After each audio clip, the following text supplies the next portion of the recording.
তার নাম হচ্ছে অন্নপূর্ণা, যিনি সমগ্র জগতে অন্ন সাপ্লাই দেন। তাই এই জন্য তার নাম হচ্ছে অন্নপূর্ণা। তাই অন্নপূর্ণা দেবী আছেন কোথায়? তার মূল জায়গা হচ্ছে বেনারস, মানে কাশীধাম। কাশীধামে মা অন্নপূর্ণা দেবী বিরাজমানা। একবার এরকম হয়েছিল যে মা অন্নপূর্ণা দেবী তার পরিচয় দেওয়ার জন্য লীলা করেছিলেন, যেটা এখানে দেখা যাচ্ছে যে স্বয়ং ভোলানাথ ভিক্ষায় গিয়েছিলেন, তিনি কোথাও ভিক্ষা পান না। স্বয়ং ভগবান বিষ্ণুর কাছে গেলেন যে তার পত্নী তো লক্ষ্মী দেবী, তা লক্ষ্মী দেবীর কাছে কখনো অন্নের অভাব হবে না, তাই তিনি সেখানে ভিক্ষা চাইতে গেলেন। কিন্তু সেখানে গিয়েও দেখা গেল সেখানেও অন্ন পাওয়া গেল না। তখন ভগবান বিষ্ণু ভোলানাথজিকে বলেছিলেন যে আপনি বরং কাশীতেই ফিরে যান, ফিরে গিয়ে আপনার পত্নী যে মা পার্বতী তার কাছে গিয়ে অন্ন ভিক্ষা করুন। তো সেটাই তিনি করেছিলেন। তখন মা লক্ষ্মী দেবী রূপে তিনি ভোলানাথজিকে ভিক্ষা দান করেছিলেন। এই হচ্ছে মা অন্নপূর্ণা দেবী। কিন্তু কোথা থেকে এলেন? যার নাম মা দুর্গা, যিনি মহামায়া রূপে পূজিতা হন, তিনি হচ্ছেন মা অন্নপূর্ণা দেবী।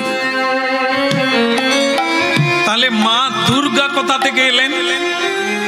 মা দুর্গা এলেন রাধারানী থেকে। রাধারানী থেকে। রাধারানী কোথা থেকে এলেন? ভগবান শ্রীকৃষ্ণের বাম অঙ্গ থেকে রাধারানীর সৃষ্টি হল। ঈশ্বর পরম কৃষ্ণ সচ্চিৎ আনন্দ। শ্রী ভগবান এক মা অদ্বিতীয়, পৃথিবীতে আর কেউ নেই, অনন্ত ব্রহ্মাণ্ডে আর কেউ নেই, একমাত্র এক মা অদ্বিতীয় ভগবান কৃষ্ণ। কৃষ্ণস্তু ভগবান স্বয়ং। সেই শ্রীকৃষ্ণ থেকে এই শক্তির আবির্ভূত হল। শক্তি, যে শক্তির দ্বারা পৃথিবী পরিচালিত, তার নাম আবার দুটো। একটি হচ্ছে যোগমায়া, আরেকটি হচ্ছে মহামায়া। যার নাম যোগমায়া তিনি হচ্ছে অন্তরঙ্গা শক্তি, আর যার নাম মহামায়া তিনি হচ্ছেন বহিরঙ্গা শক্তি।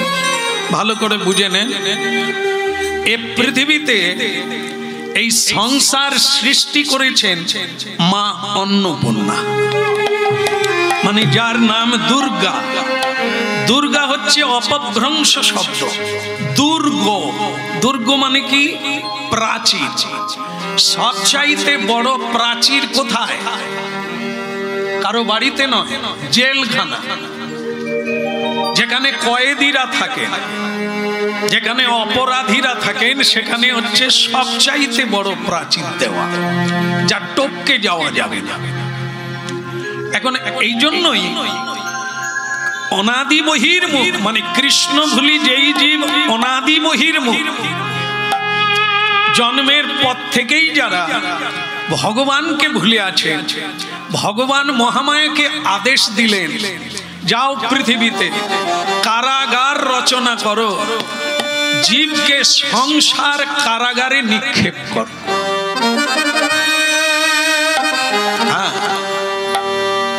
যেহেতু আপনারা হরিনাম শুনতে বসেছেন, মন দিয়ে শুনে নেন। যারা শ্রীকৃষ্ণ ভজন করে না, তাদেরকে মায়া দ্বারা মুগ্ধ করে সংসার কারাগারে এদেরকে ডুবিয়ে রাখে। বুঝতেই পারছেন? এই জন্য একে বলা হয় মায়া প্রপঞ্চ। স্বয়ং মহামায়া, যার নাম দুর্গা, দুর্গতি নাশিনী, আমাদের দুর্গতি তিনি দান করছেন। এই কারণে আমরা কৃষ্ণ ভোলা জীব। অনেকেই বলছিলেন এখানে কোনোদিন হরিনাম হয় না, পুজো হচ্ছে, এই প্রথম বৎসর হরিনাম হচ্ছে। হ্যাঁ, তো এর কারণ কি? মা কি হরি নাম ভালোবাসেন না? মায়ের স্বামীকে কি নাম যেন বলা না, শিব শঙ্কর মহেশ্বর, মহেশ্বরকে তার পরিচয় কি না? তিনি হচ্ছেন সব চাইতে বড় বৈষ্ণব। বৈষ্ণব কে হয়? যিনি বিষ্ণুর উপাসনা করেন তিনি বৈষ্ণব। এই জন্য মা দুর্গার এক নাম বৈষ্ণবী। তাহলে শোনেন, শ্মশানে বসে ভোলানাথ হরিনাম কীর্তন করছে, পঞ্চমুখে রাম নাম গান ত্রিপুরারি। আজকে যার আবির্ভাব, আজকে একটি সবচাইতে বড় তিথি রামলালার জন্মদিন, মানে আবির্ভাব তিথি। ভগবানের বেলা বলতে হবে আবির্ভাব, আমাদের বেলা বলতে হবে জন্মতিথি। আজকে ভগবান শ্রী রামচন্দ্রের আবির্ভাব। সারা পৃথিবী শুধু নয়, দেবতারাও পর্যন্ত আজকের দিনটি পালন করছে, ভগবানকে শ্রদ্ধা জানাচ্ছে। কারণ ভগবান পৃথিবীতে আসেন বলেই আমরা বাস করতে পারছি বা বেঁচে আছি। তিনি যদি এই মাটির পৃথিবীতে পা না দিতেন তাহলে এই পৃথিবী অনেক দিন আগে ভূমিকম্পে নিচে চলে যেত। তাই যাই হোক, আপনারা খুব মন দিয়ে শুনছেন, ভালো লাগছে। পঞ্চমুখে রাম নাম গান ত্রিপুরারি। এই ত্রিপুরারিকে, যিনি ত্রিপুরাসুরকে বধ করেছিলেন, তার নাম মহেশ্বর। এই জন্য তার নাম একটি ত্রিপুরারি। তো সেই ত্রিপুরারি মহাদেব শ্মশানে বসে রাম নাম কীর্তন করছে, আজও করছে। আর আমরা মূর্খ যারা মনে করি ভোলানাথ গাঁজা খায়, ভোলানাথ ধুতুরা ফুল খায়, এই জন্য আমরাও গাঁজা খাই, আমরা নেশা করি। এগুলি হচ্ছে আস্তাকুড়ের জল। যারা কোনো লেখাপড়া জানে না, হ্যাঁ, সেই মূর্খ ব্যক্তিরা বলেন ভোলানাথ নেশাখোর। হ্যাঁ, তিনিও গাঁজা খান, আমরাও গাঁজা খাই। এটি অত্যন্ত মূর্খের পরিচয়। তিনি হচ্ছেন পরম বৈষ্ণব। বৈষ্ণবগণ কোনো তামাকু সেবন করেন না, কোনো মাদক দ্রব্য সেবন করেন না। যেটি ভগবান বিষ্ণু সেবা করে না, সেই বস্তু কোনো বৈষ্ণব আজও পর্যন্ত এই পৃথিবীতে যারা হরিভজন করেন তারাও পর্যন্ত, এই হরিভজন যারা করেন তারাও পর্যন্ত কোন জীব হত্যা করে হাড় মাংস চিবান না। এগুলি আপনারা অনেকেই জানেন, অনেকে জানেন না, তাদের জানাও দরকার আছে, নাহলে ভুল হয়ে যাবে, সব একাকার হয়ে যাবে। তাহলে বুঝতে পারছেন আজকে তত্ত্বটা কি? স্বয়ং বৈষ্ণব হলেন ভোলানাথ, তার পত্নী হলেন মা জগদম্বা, মা জগতেশ্বরী, মহামায়া, দুর্গতি নাশিনী, পরমা প্রকৃতি বৈষ্ণবী। আমরা জানি মা কালী পাঁঠা খায়, মা দুর্গাও পাঁঠা খায়।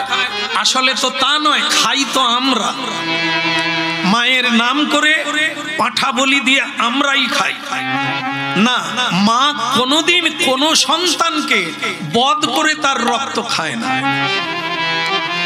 এগুলি কেবল কাল্পনিকতা, কেবল আমরাই মাকে তামসিকতা সাজিয়েছি। আসলে তা না। মা হচ্ছে সাত্ত্বিকী পূজার অধিকারী, যাকে চোখের জল দিয়ে পুজো করা যায়, যাকে প্রসাদ দিয়ে পুজো করা যায়, তিনি হলেন যোগমায়া। এই জন্য আসুন, আজকে তো মায়ের পুজো উপলক্ষে আমরা হরিনাম কৃষ্ণ নাম, যা মা চিরদিনই ভোলানাথের চরণে বসে বলছেন, আমাকে কৃষ্ণ কথা শোনাও, আমাকে হরিনাম রসের তত্ত্ব উদ্ঘাটন করে বলুন। তাই আজকে সেই রসাস্বাদন করব। আপনারা সবাই কিছুক্ষণের জন্য আস্বাদন করে জীবনকে ধন্য করবেন। बोलो गौरांग महाप्रभु की, गिरधारी लाल की। बोली रे बदन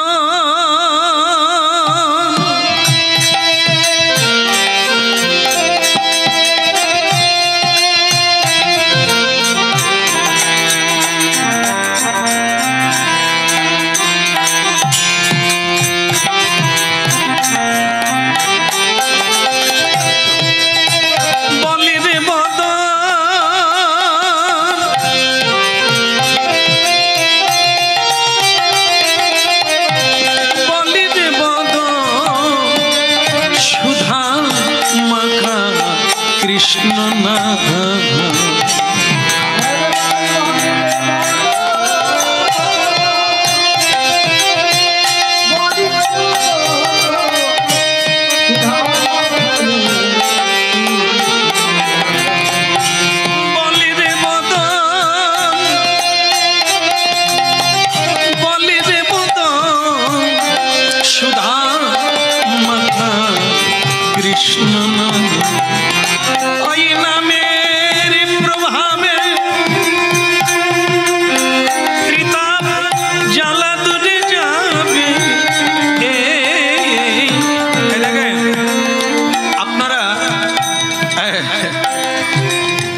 কালীর ভক্ত হতে পারেন, শিবের ভক্ত হতে পারেন। যখন শ্মশানে যাবে মা কালীর নাম হয়। ধরুন একজন কালী ভক্ত মারা গেছে, তো তাকে শ্মশানে নিয়ে যাবে, মা কালী বলা হয় কি? সেখানেও বলা হবে বলো হরি। সেই ব্যক্তি মারা গেল, মরে গেলে শ্রাদ্ধের দিনে কালী কীর্তন হবে, ওখানেও বলতে হবে বলো হরি, ওই হরি নাম করতে হবে। এই যে আজকে মানে যখন মায়ের পুজো হচ্ছিল, যারা ব্রতী ছিলেন, ব্রতী সংকল্প যারা করে, তাদেরকে ব্রাহ্মণ প্রথমেই বলাচ্ছেন বলো পবিত্র অপবিত্র বা সর্বাবস্থাং গতোপি বা যৎস্বরে পুণ্ডরীকাক্ষং সবাচ্য অভ্যন্তর শুচি। এখন যে সংকল্প করবে সে বলছে ঠাকুর মশাই, এ তো কৃষ্ণ পূজা হচ্ছে না, এ তো মায়ের পুজো হচ্ছে, আপনি মায়ের নাম বললেন। ও লক্ষ্মী পুজো করো, সরস্বতী পুজো, গণেশের পুজো করো, আর কার্তিক পুজো করো, যাই করো, বিষ্ণু নাম না করলে তুমি পবিত্র হবে না। বলো বিষ্ণু নম, বিষ্ণু নম, বিষ্ণু নম, বিষ্ণু হরি বল, হরি বল, হরি বল, হরি। এই দেখলেন তো, কালী পুজো করলেও বিষ্ণু নাম করতে হবে, আর সরস্বতী পুজো করলেও বিষ্ণু নাম করতে হবে, আর মরে গেলেও হরি নাম ছাড়া অন্য কোনো নামে শ্মশানে যাবে। শুরুতেও হরি, মাঝখানেও হরি, শেষেও হরি, আদি অন্ত সর্বময়।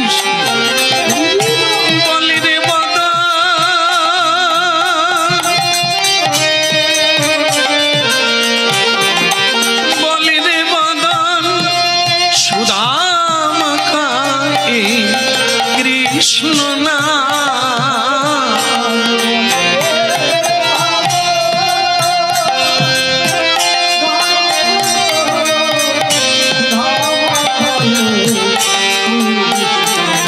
ওই নামের প্রভাবে ত্রিতাপি জ্বালা দূরে যাবে, সুশীতল হবে প্রাণী রে, সুশীতল হবে প্রাণ। বলে রে বদন, কেন দেখেন হরিনাম কানে হয় না, হরিনাম চোখে হয় না, হরিনাম মুখে হয়। কেন হয়?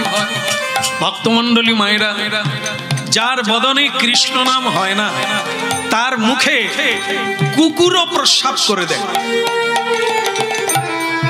একবার অর্জুন ভগবান শ্রীকৃষ্ণকে বললেন যে কৃষ্ণ, আমি গঙ্গা স্নানে যাব, তুমি আমাকে রথে করে গঙ্গার ঘাটে নিয়ে চল। ভগবান বললেন কই বাত নেই, চল চল।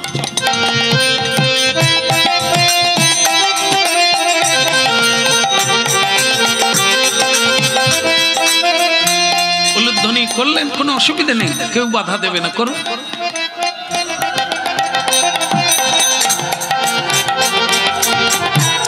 হ্যাঁ ঠিক আছে, খুব সুন্দর। আপনার যেন কি ভয় ভয় করেছেন? না না, পুলিশ ধরবে না। বরং উলুধ্বনি হরিধ্বনি যদি না করেন, আরেক ধরনের পুলিশ আছে, তারা হচ্ছে যমদূতের দুধগণ, যমরাজের দুধগণ, যারা উলু দেবে না, হরিধ্বনি করবে না, প্রণাম করবে না, তুলসীতে জল দেবে না, ওদেরকে যম ধরে নিয়ে যাবে, ঘোরাঘুরি করছে।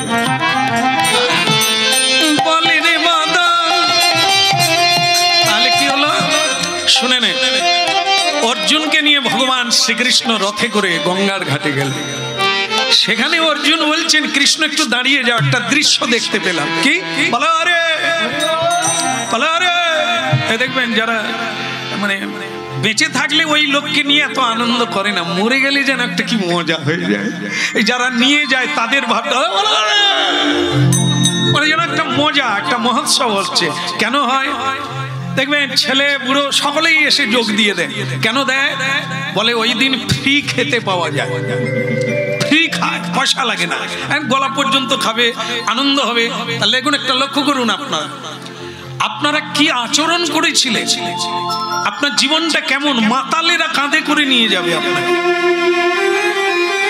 আপনি জীবনে সৎসঙ্গ করেন না, ভদ্রলোকের সঙ্গ করেন না, তাই আপনাকে মাতালেরা তাচ্ছিল্য ভাবে, অসভ্যতার ভাব নিয়ে একজন শেষ যাত্রাকারী, তাকে শ্রদ্ধা জানাতে হয়, মাথা নিচু করতে হয়, অফিস কাচারি বন্ধ করতে হয়। আর আমরা এমন একটি প্রহসনে পৌঁছে গেছি, সভ্যতার বৈজ্ঞানিকে এগিয়ে গেছি। যখন ঠাকুর বিসর্জন দিতে যায় তখন চোখের জলে কাঁদতে হয়, কিন্তু বর্তমানে সেই দিন বেশি আনন্দ হয়, সেই দিনই সুরাপান করে, সেই দিনই আবির মাখে, সেই দিনই মজা বেশি হয়। এ উল্টো দিকে চলছে পৃথিবী। যেদিন চোখের জলে ভাসতে হবে মা চলে যাচ্ছে, হ্যাঁ, তার জন্য কাঁদতে হবে, যাকে আমরা হারিয়ে ফেললাম, কিন্তু সেই দিন আমরা সুরাপান করে আনন্দ করি। এটি কোন সভ্যতা? আপনারা মিলিয়ে নেবেন। মহাপ্রভু অধর্ম যখন বেড়ে যায় তখন পৃথিবীতে আসে। এই জন্য আজকে অর্জুন বলছেন, কৃষ্ণ দেখো দেখো, কাঁধে করে নিয়ে একটি মানুষকে নিয়ে যাচ্ছে, বল হরি বল বলছে। কৃষ্ণ বলে, এ তো নতুন কিছু নয়, অনাদিকাল থেকে মানুষ জন্ম নিলে মরবে, আর মরলে তাকে শ্মশান যাত্রায় যেতে। বলে একটু দাঁড়িয়ে যাও, ওরা চলে গেলে যাও। তো কিছু কিছু জায়গায় আজও আছে দেহকে পুরানো হয় না, কারণ গরিব মানুষ, কাঠ নেই, মানে গাছ নেই, তাই তারা কি করে, একটু মুখাগ্নি করে গঙ্গা তীরে ফেলে দিয়ে চলে যায়, দিল ওই মানুষটাকেও তাই করে। কিন্তু কিছুক্ষণ পরে দেখা গেল একটা কুকুরে, কেন না, কুকুরটা চিন্তা করলেন কেউ নেই, আমার ভাইয়েরা ভাইও কেউ নেই, জাত ভাইও কেউ নেই, একাই খাবো, এই সারা শরীরটা আমার, অনেক দিন ধরে খাবো, মজা করে খাবো। তো অর্জুন বলছে, কৃষ্ণ কুকুরটা নাচছে কেন? বলে ওর আনন্দ হচ্ছে, ওর ভাগ দিতে হবে না, একাই খাবে তাই। কিন্তু দেখা গেল কুকুরটা চিন্তা করলো শুরুটা করব, কিন্তু মানুষটার কোনখান থেকে শুরু করব? পা দিয়ে শুরু করব, না হাত থেকে শুরু করব, না মুখ থেকে শুরু করব? ভাবছি। সব জায়গায় শুকলো, মুখটা আগে শুকলো, শুকে কি হলো কে জানে। কুকুরের যেমন একটা স্বভাব থাকে, বিভিন্ন জায়গায় জয় নিতাই করে, মানে হিসি করে, কেমন? তো সেই মানুষটার, যে মরে যাওয়া মানুষ, তার মুখে হিসি করে দিয়েছে। তাই দেখে অর্জুন বলছে, কৃষ্ণ এ কুকুরটা মহামূর্খ, মানে মূর্খ। কেন না, বলে এমন একটি সুন্দর দেহ, ওর খাওয়ার কথা, সে জায়গায় মুখে প্রস্রাব করলো, ও মূর্খ নয়। তখন কৃষ্ণ বলছেন যে আমি তো ঠিক বুঝি না, তুমি বরং কুকুরটাকে জিজ্ঞাসা করো। তা কুকুর ওই কথাটা শুনে, অর্জুনের কথা শুনে কুকুরই উত্তর দিচ্ছে, আমি যদি মূর্খ হই তাহলে তুমি মহামূর্খ। অর্জুন রেগে গেলে, কুকুর হয়ে আবার আমাকে বলে আমি কি দেখলি আমাকে মহামূর্খ বললি? তো কুকুর বলে, আপনিও বলুন আগে আমার কি দেখলেন যে আমাকে মূর্খ বললেন? কৃষ্ণ বলছেন, অর্জুন কুকুর হলে কি হবে? জ্ঞান আছে, ভেবে কথা বল। ও শুধু বয়স বাড়লে হবে না, এখনো ফুকন্তি ছাড়তে পারেনি। 95 বৎসর বয়স হয়েছে, ঘুক ঘুক করে কাশছে, এখনো বিড়ি টানতে ভুলেনি। তো ওই ব্যক্তিকে প্রণাম না করে একটা বাচ্চা যদি সত্য কথা বলে, কৃষ্ণ নাম করে, সৎ পথে চলে, ওকে প্রণাম করা যায়। প্রণাম কোনো বয়স্ক লোককে করে না, প্রণাম করা হয় অভিজ্ঞ ব্যক্তিকে। যার মধ্যে অভিজ্ঞতা থাকবে, জ্ঞান থাকবে, বৈরাগ্য থাকবে, দয়া থাকবে, দাক্ষিণাত্য থাকবে, তাকে প্রণাম করা যায়। তাই এই জন্য কুকুরের সঙ্গে তুমি সাবধানে কথা বল। অর্জুন বললেন, ঠিক আছে ঠিক আছে। তা কুকুর, তুমি মূর্খ এই কারণে বলছি, দেহটাকে না খেয়ে তুমি যে প্রস্রাব করে দিলে বড়। কুকুর বলে, আমি জানতাম আমি কুকুর, আমি পশু জাতি, আর সর্বশ্রেষ্ঠ সৃষ্টি হলো এই মানুষ, মানব। কিন্তু সেই মানুষের মুখটা শুকে দেখলাম, এ মুখ দিয়ে কোনদিন কৃষ্ণ নাম তো দূরের কথা, সত্য কথা পর্যন্ত বলে না, মিথ্যে কথা বলে। আর এই বদনে কোনদিন প্রসাদ পায় না, মহাপ্রসাদ। তো সেই বদনটা আমি খেলে আমার কি কুকুর জনম থেকে উদ্ধার পাবো? এই জন্য যে মুখে সত্য কথা বলে না, যে মুখে বেদ মন্ত্র উচ্চারণ করে না, যে মুখে কেবল কটু কথা বলেছে, গালাগালি করেছে, লোককে আঘাত করেছে, তার মুখে প্রস্রাব করায় ভালো।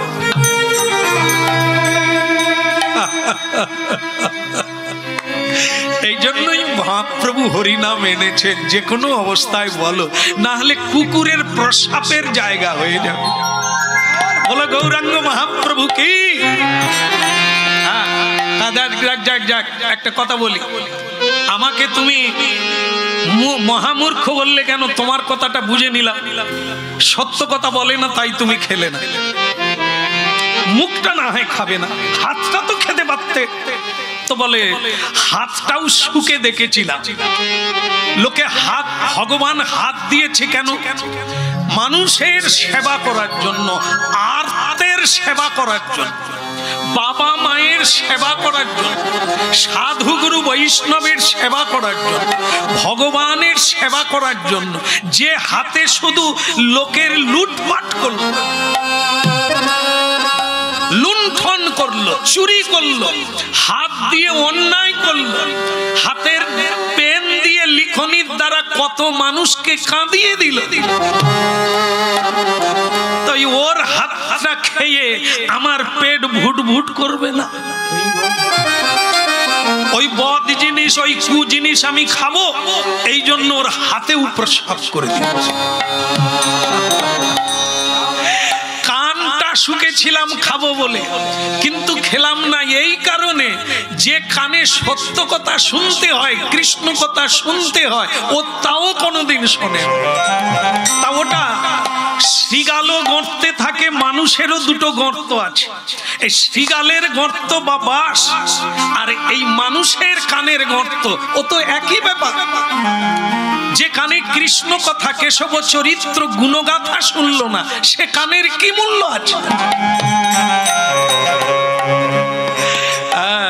তাই এখন অর্জুন বলছেন, আমার ভুল হয়ে গেছে তোমাকে মূর্খ বলা, তুমি অত্যন্ত জ্ঞানী, কিন্তু তুমি আমাকে মহামূর্খ বললে কেন?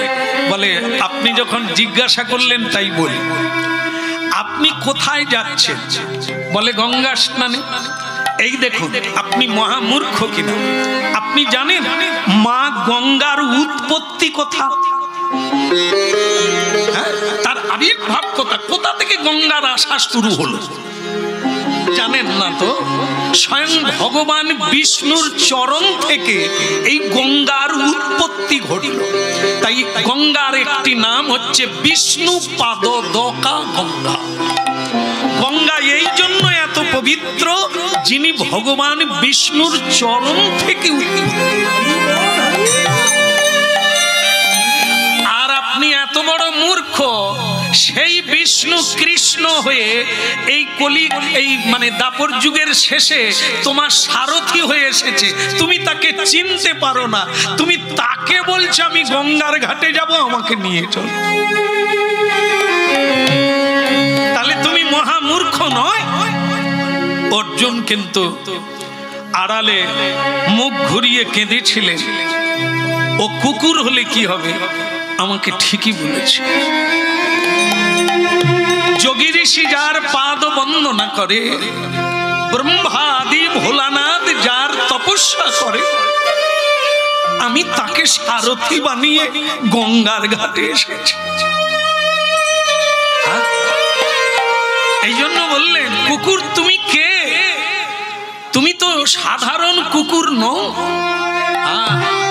ঠিকই ধরেছ, আমার নাম হচ্ছে ধর্মরাজ।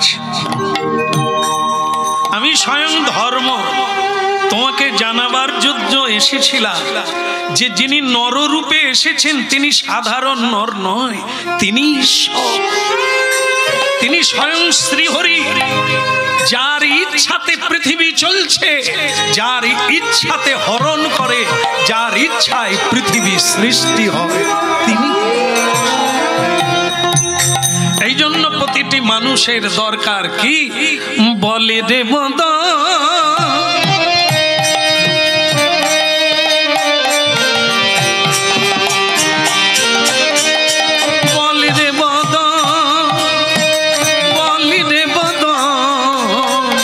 সুধামাকা এই হরিনা,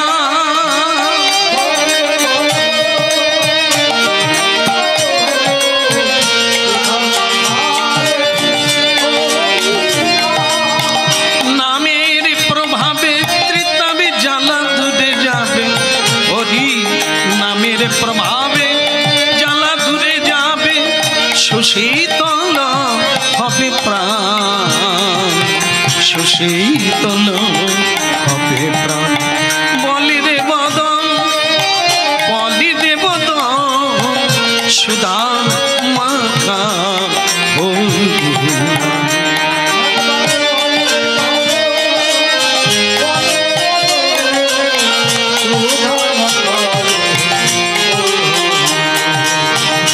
সুধা মাখায়ে কৃষ্ণ নাম, মধু মাখায়ে অধীনা।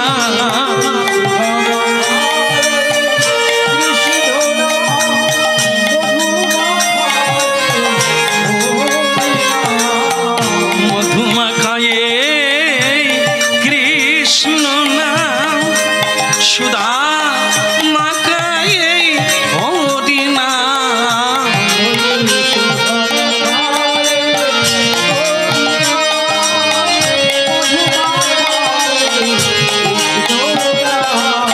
বলি রে বদন, বলি রে বদন, সুধা মাখায়ে কৃষ্ণ নাম।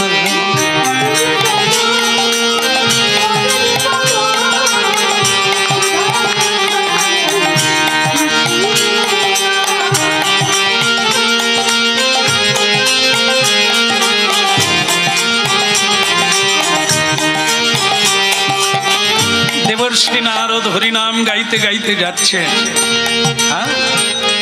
আজ শক্তির কথা আলোচনা করব।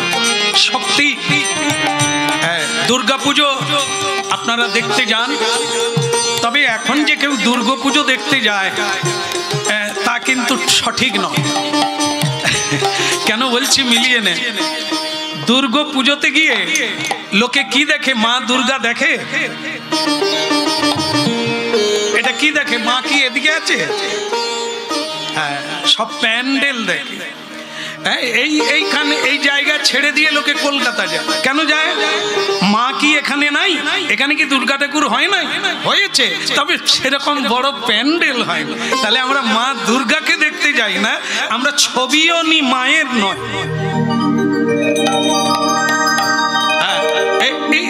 এই যে আমরা কতখানি মাকে ভালোবাসি, মার সম্পর্কে আমরা কি জানি। আবার মা যে শাড়িটা পরতে পারে না, এত দামি শাড়ি, তার চাইতে দামি শাড়ি যারা দেখতে গেছেন মাকে, তাদের গায়ে বেশি দামি জামা কাপড় আছে। মায়ের গায়ে যে গয়না নাই, সেটা মানুষের গায়ে আছে। তাহলে মা আপনাদের দেখবেন না, আপনারা মাকে দেখবেন। তা যাই হোক, তা বলে যে কেউ দেখে না মায়ের দিকে তা না, তবে সে দু একজন। বেশিরভাগ লোক বাইরেরটা দেখে, ভেতরে ঢুকতে পারে না। প্যান্ডেল দেখে, মাকে দেখে। দেখবেন নবমী দিন কুমারী পুজো হয়, হয় না? আপনাদের এখানে হয় না? না বুড়ির পুজো হয়? কুমারীর পুজো, হ্যাঁ, বয়স্ক লোকের পুজো হয়। কুমারী পুজো কেন হয়? বিবেকানন্দজি বলেছিলেন, ভারতবর্ষ যেদিন শক্তির উপাসনা করবে, যেদিন নারীদের পুজো করবে, সেদিন এই ভারতবর্ষের উন্নতি হবে।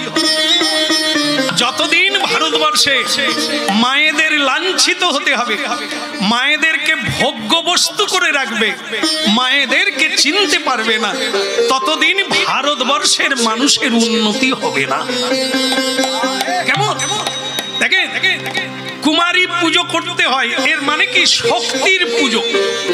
শক্তি ছাড়া কোনো মানুষ কিছুই করতে পারবে না। দুর্বল ব্যক্তির দ্বারা নিজের মা বাবারও সেবা দেওয়া যায় না, নিজের সেবা নিজেই করতে পারে না, রোজগার করতে পারে না, সরকারকে তাকে খাওয়াতে হয়। বুঝতে পেরেছেন? হচ্ছে দুর্বল ব্যক্তি। এ পৃথিবীতে যারা সবল ব্যক্তি, তারা হাজার হাজার মানুষের সেবা দেয়। একজন মানুষ বহু মানুষকে কর্মসংস্থানও দেয়। একজন মানুষ, আবার একজন মানুষ নিজের পেট নিজে চালাতে পারে না। ব্যাপারটা কি? একজন এত বড় শক্তিমান, আর একজন এত শক্তিহীন কেন? এ শক্তির পুজো করেনি। শক্তিটা যে কি, শক্তি কোথায় আছে জানিনি, এই জন্য এ দুর্বল হয়ে আছে। উত্থিষ্ঠত জাগ্রত প্রাপ্য বরান গরিয়ান নিবোধত। উপনিষদ। উত্থিষ্ঠত জাগ্রত, সে নারী হোক আর পুরুষ হোক, ঘুমিয়ে থেকো না। ঘুমিয়ে মানে চোখ বন্ধ করা নয়, অচেতন অজ্ঞান হয়ে থাকার নাম ঘুমিয়ে থাকা। জেগে দেখো, এই পৃথিবীর দিকে তাকাও, তোমাকে খুঁজে বেড়াও। তুমি এক অভূতপূর্ব শক্তির উৎস, তোমার মধ্যে অসীম শক্তি আছে, কি না তুমি করতে পারো? হ্যাঁ হ্যাঁ, বলো রাধা মদন গোপাল কি না? অনেকটা দুর্বলের মতো হয়েছে। এই জন্য মহাপ্রভু হরিনাম শিখিয়েছে। এখানে মহাপ্রভু ছবি নাই, দেখাতা কি রকম করে মহাপ্রভু? হাত তুলে হরিবল বলে না, একদম স্ট্রং হতে হবে। আর না হলে অনেকে এরকম হরিবল, এই অবস্থা। এই আমরা যেখানে প্রতিদিন তো একটা না একটা জায়গায় যাচ্ছি, মায়েরা হাফ বয়স, 50 বছর বয়স, আমাদের প্রণাম করতে এসে হাঁটু গেড়ে বসতে পারে না। বাবা মেনে নাও, আমি নুইতে পারি। এ কি রে বাবা, এ শক্তি গেল কোথায়? স্বাস্থ্য হয়ে স্থূল হয়ে নুইতে পারেনি। আরে আমাকে প্রণাম, অন্তত জগদীশ্বরকে প্রণাম তো করার লাগে। কি করে তোমার এই অবস্থা হলো? এই দুর্বল প্রাণীর এরা কি করবে জগতের কল্যাণ? নিজের কল্যাণ নিজে করতে পারে। এই জন্য ভক্তমণ্ডলী মায়েরা চাই, এই যে মায়ের পুজো, এ মা আর এই মা আলাদা তো নয়। খড়ের প্রতিমা পুজিস রে তোরা, তো তোরা বুঝিস ঘরের প্রতিমা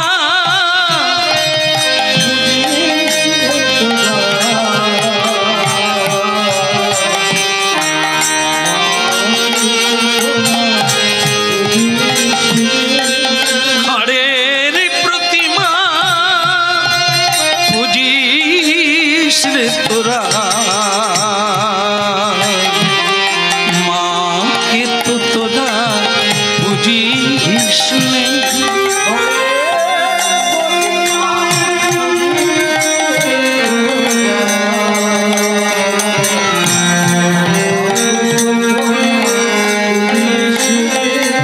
প্রতিমার মাঝে প্রতিমা বিরাজে প্রতিমার মাঝে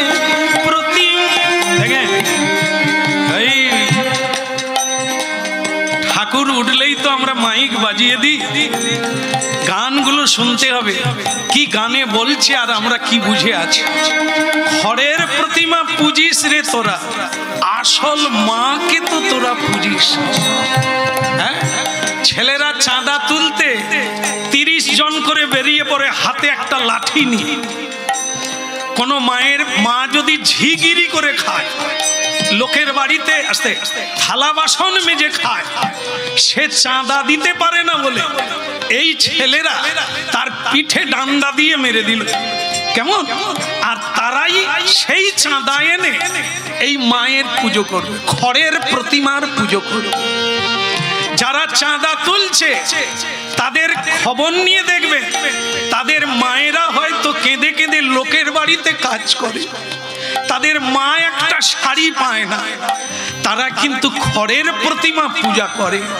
তারা জানে না প্রতিমার মাঝে মানে কি, এই জগতে যে প্রতিটি মা, সেই প্রতিমার মাঝে প্রতিমা বিরাজে। হায় রে অন্ধ, চিনিস নে মাকে তো তোরা পুজিস। ঘরের প্রতিমা পুজিস রে তোরা, মাকে তো তোরা পুজিস নে।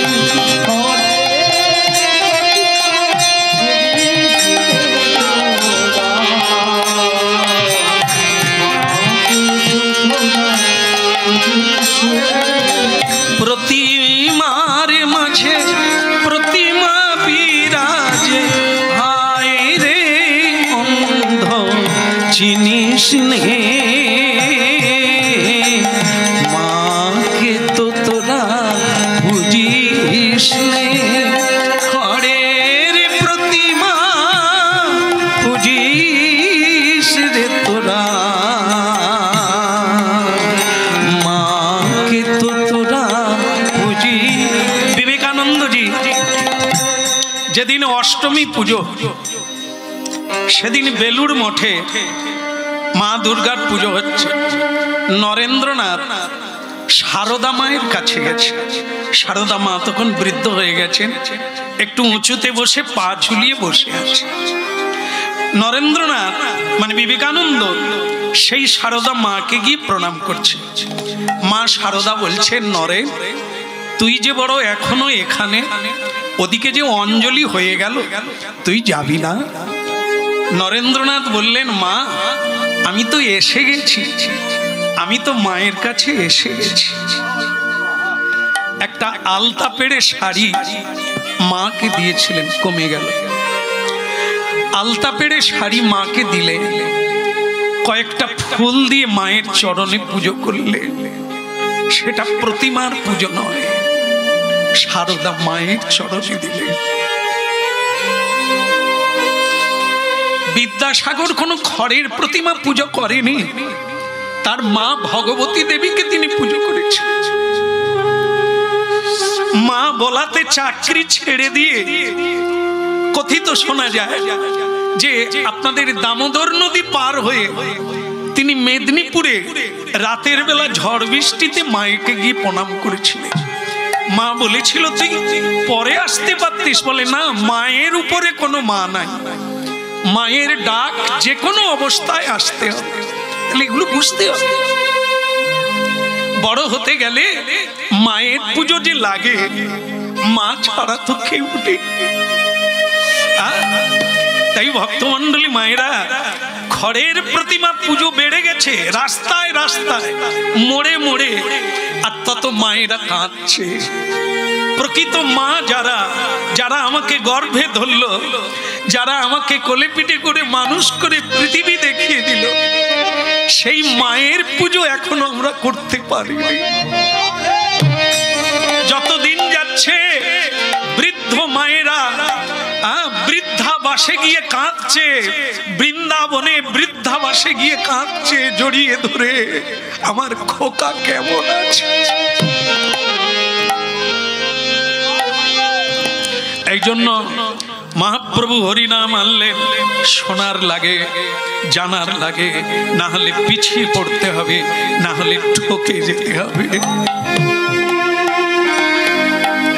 আজকে দেবর্ষি নারদ হরিনাম গাইতে গাইতে যাচ্ছে, আর জগতের মানুষ তার চরণে পড়ে পতিত হয়ে প্রণাম নিবেদন করছে। আহা নারদী ঋষি বাজাই বীণা রাধিকার মনে নামে,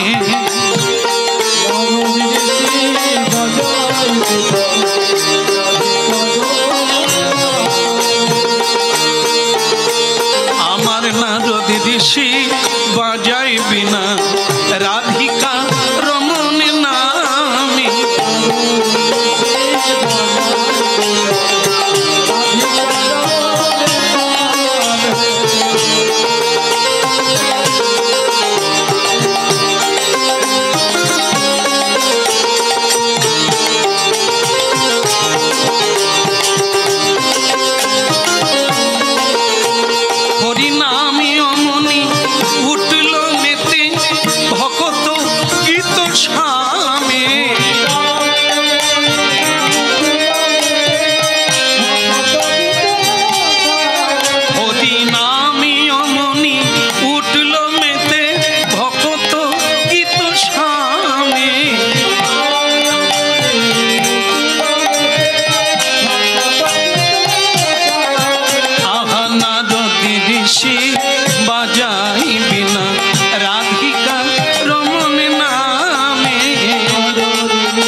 ঋষি বাজায় বিনা রাধিকা রমন নামে।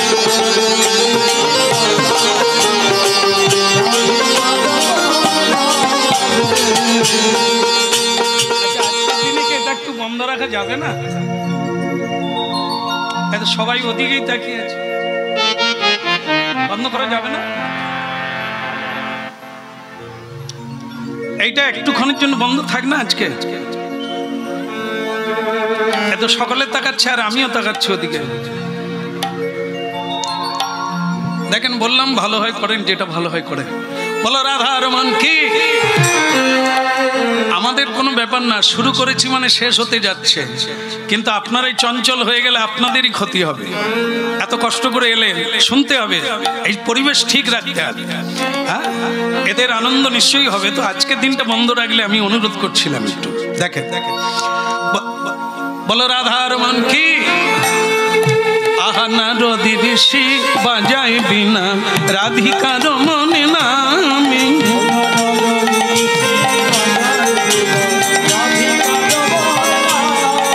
হরি নামে অমনি উঠল মেতে ভগত গীত স্বামী।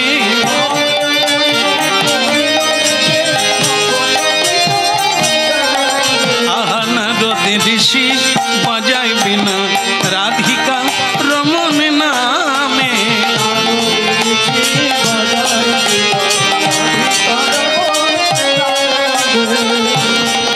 বলো রাধার মন কি? এখন ভক্তমন্ডলী মায়েরা, ভগবান বিষ্ণু লোকে গেলেন দেবর্ষী নারদ। ভগবান বিষ্ণু কি?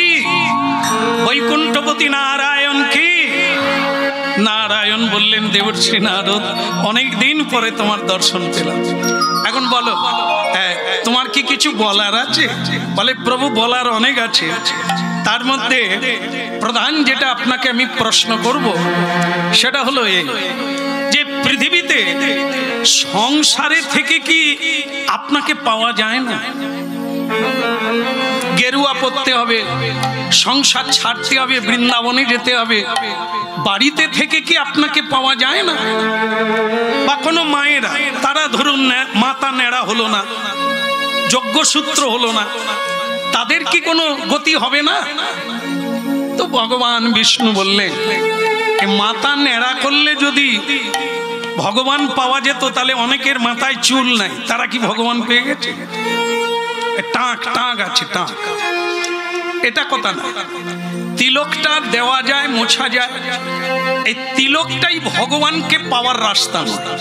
তিলক হচ্ছে একটি পোশাক, পোশাকের একটি অঙ্গ, তা কিনতে পাওয়া যায়, দেওয়া যায়, মোছা যায়, কিন্তু এটা বৈষ্ণব লক্ষণ নয়।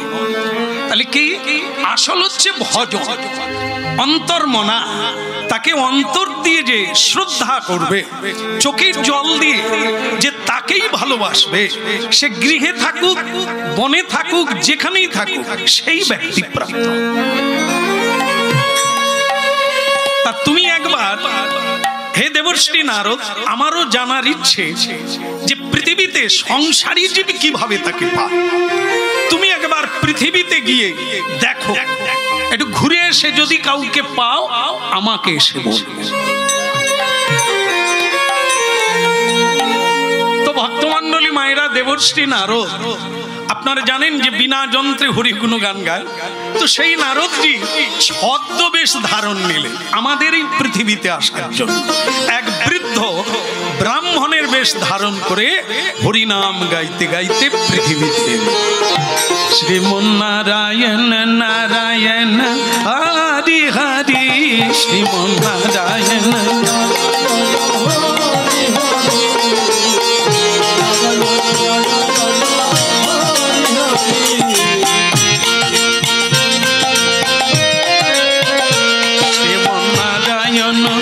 নারায়ণ হরি হরি, শ্রীমন্নারায়ণ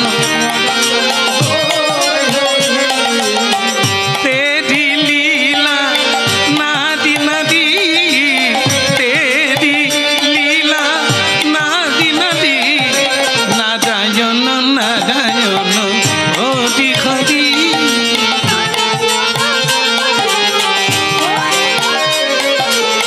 নারায়ণ নারায়ণ হরি হরি,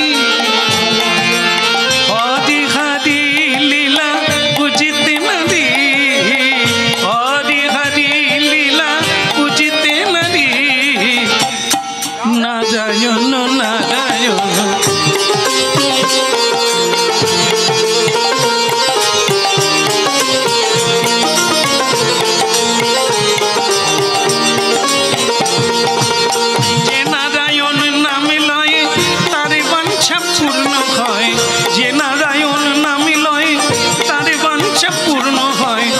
ভক্তি ভরে লোক তারি নাম মনরে, ভক্তি ভরে লোক তারি নাম। নারায়ণ নারায়ণ নারায়ণ নাম, নারায়ণ নারায়ণ।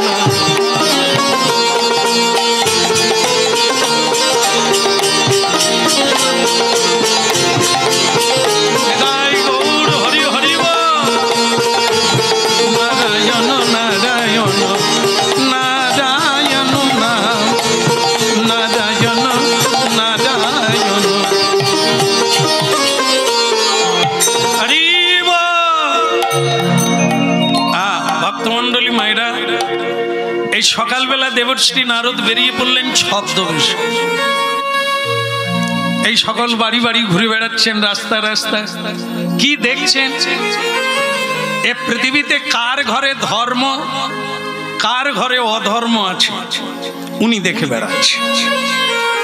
ধর্ম অধর্ম চেনা যাবে কি করে? সকালবেলা যারা ঘুম থেকে উঠেই খাওয়া চালু করে দিল, কর্মের জন্য ব্যস্ত হয়ে পড়ল, সৃষ্টিকর্তা যিনি আমাকে সৃষ্টি করেছেন, যিনি আমাকে পালন করছেন, তার চরণে একটা প্রণাম দিল না, এই বাড়িতে অধর্ম আছে। মানুষের যেটা ধর্ম সেটা করে না, পশুর যেটা ধর্ম সেটা করছে। পশুরা যেমন দাঁত মাজে না, পশুরা যেমন প্রণাম করে না, কেবল সকালবেলা উঠেই খাওয়া দাওয়া করে। তাই মানুষ যদি তাই করে তাহলে এর ঘরে অধর্ম আছে, ডাকিনী আছে, যোগিনী আছে, রাক্ষস রাক্ষসী আছে, কিন্তু কৃষ্ণ ভক্ত নাই। তাহলে বোঝা গেল যে এর বাড়িতে অধর্ম। যার বাড়িতে ভোর 4টা থেকে ভোগ মানে মঙ্গল আরতি কীর্তন হচ্ছে, ওই বাড়িতে ধর্ম আছে, কারণ এটা মানুষের ধর্ম। মানুষ ভগবানকে চেনেন, জানেন যে তিনি না হলে আমরা কেউ থাকবো না, তাকে প্রণাম করা মানুষের ধর্ম। তাই দেবশ্রী নারদ খুঁজে বেড়াচ্ছেন, কেউ কি নেই যাকে দেখবো সকালবেলা উঠে হরিনাম গাইছে। জীবনের শুরুটা ভগবানের নাম কীর্তন দিয়ে শুরু করলো, কেউ কি নাই? হঠাৎ দেখতে পেলে কি একটি মাতাজি, একটি মা সকালবেলা গঙ্গা স্নান করে তিনি ফুল তুলছেন বাগানের মধ্যে।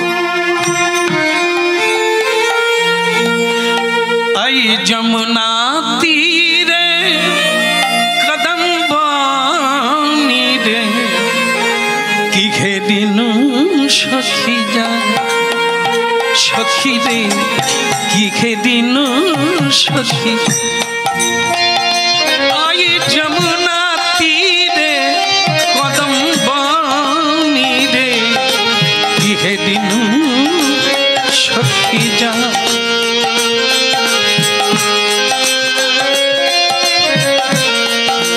শ্যাম বংশীধারী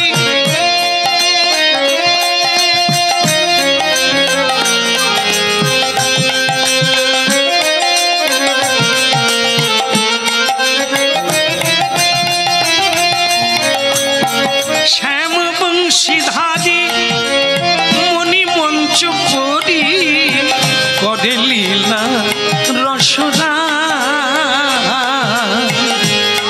ওই যমুনা তীরে কদম বনি রে, কি হেদিন সখী যা।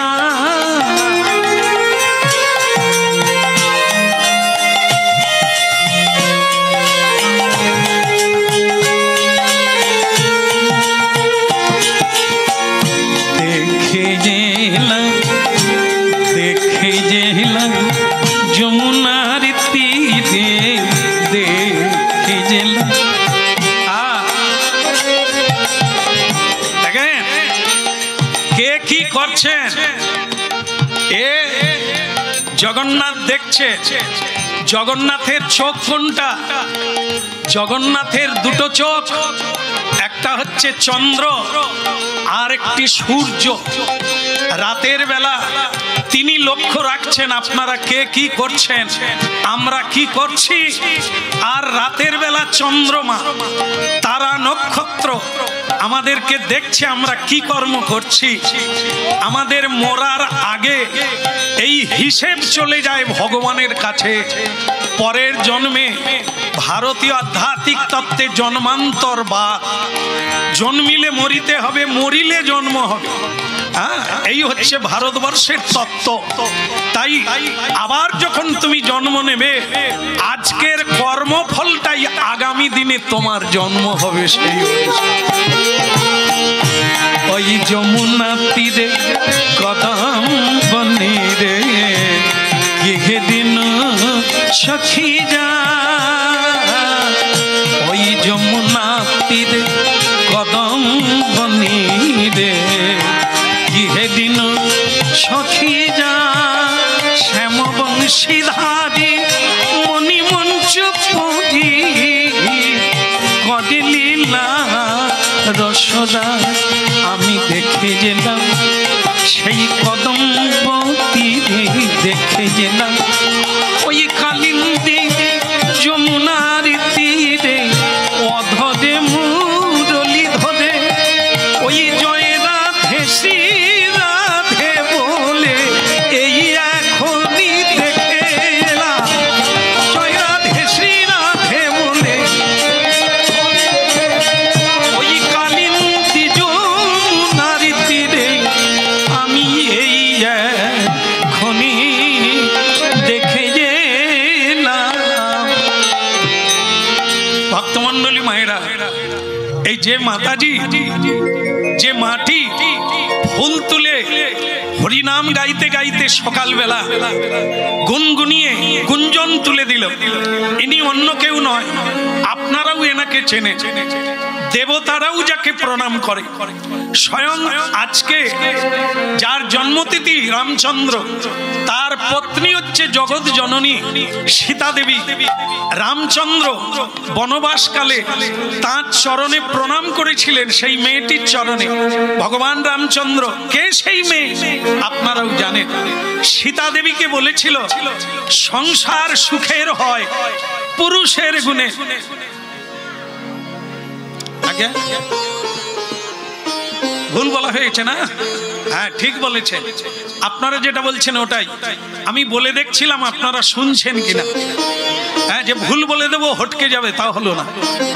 তার মানে সংসার সুখের হয়, হ্যাঁ, না হলে এত ঝগড়া কোথা থেকে হলো? এত মারপিট সংসারে হচ্ছে, হ্যাঁ, এত খুন খারাপি হচ্ছে স্বামী স্ত্রীতে, এত মামলা মকদ্দমা।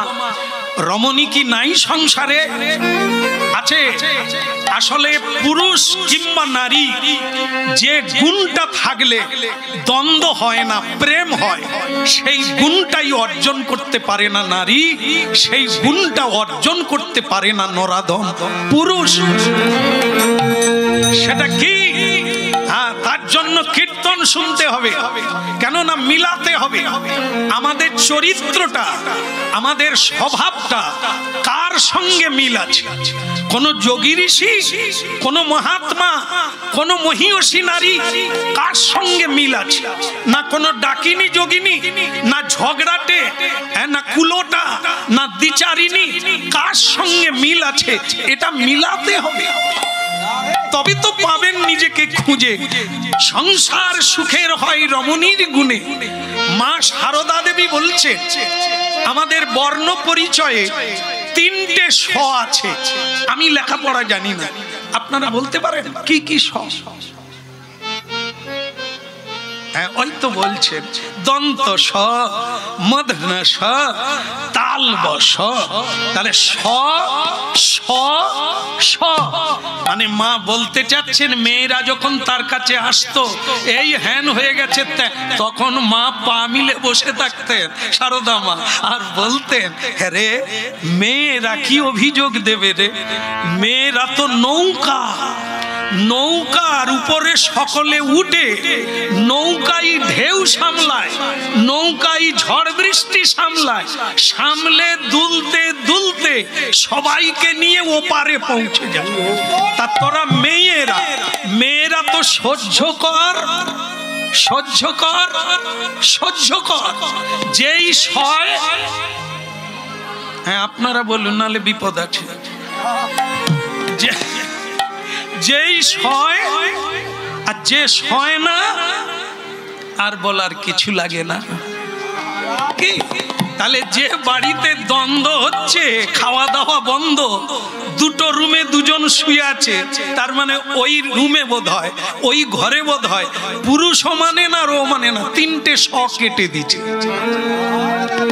কারণ এখন যারা বিয়ে করে, এখন তো আগের মতো আর পিড়িতে বসে দেখতে আসে না, এখন যে যার দেখে নেয়, যে যার ম্যানেজ করে, অনেক দিন আগের থেকে দেখে নেয়, পরে আর তাদেরই বিপদ বেশি হচ্ছে। আজকে বে কালকে শেষ। আর যারা আগে আগে স্বামীকেও দেখেনি, স্বামী বউকেও দেখেনি, বিয়ের দিনে বিয়ে হয়ে গেছে, তারা আজও টিকে আছে। তারা সাদা মাথায় সিঁদুর দিয়ে, আমি যদি ভুল বলি আপনারা দেখে নেন আশেপাশে যেগুলো আছে। একটা মেয়ে গতকাল কীর্তনের শেষে প্রণাম করতে আসছে, প্রণাম করছে, কুমারী মেয়ে, বলে আপনি একটু আমার মাথায় হাত দেন। কেন, মাথায় কি হচ্ছে? বলে গোলমাল, কালকে আমার বিবাহ দিন আছে, বিয়ে হবে, আপনি আশীর্বাদ করেন, এটা 4 নম্বর বিয়ে। আমি তো কিছুক্ষণ তার দিকে তাকিয়েই থাকলাম, কি বলে তার 4 নম্বর বিয়ে? আরে কেন রে মা, তোমার এত নম্বর কেন? সব আছে না গেছে, মরে গেছে না বেঁচে আছে? না, মিলে না। তাহলে মা আবার কবে দেখা হবে? 5 নম্বরের আশীর্বাদ হবে। আমি মা, আমি তোমাকে একটা মাদলি দিচ্ছি, তুমি নাও মা, তোমার কাজ হয়ে যাবে, আর 5 নম্বর লাগবে না। বল সেটা কি? তুমি একটু হরিনাম করো মা, একটু মহাভারত, গীতা, একটু রামায়ণ পড়ো, নারী চরিত্র কি এটা একটু পড়তে হবে, এটা একটু শুনতে হবে। কে বাবা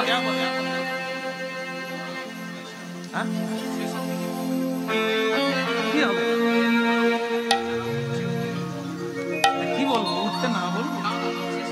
আচ্ছা আচ্ছা ঠিক আছে। বলো রাধা রমন কি?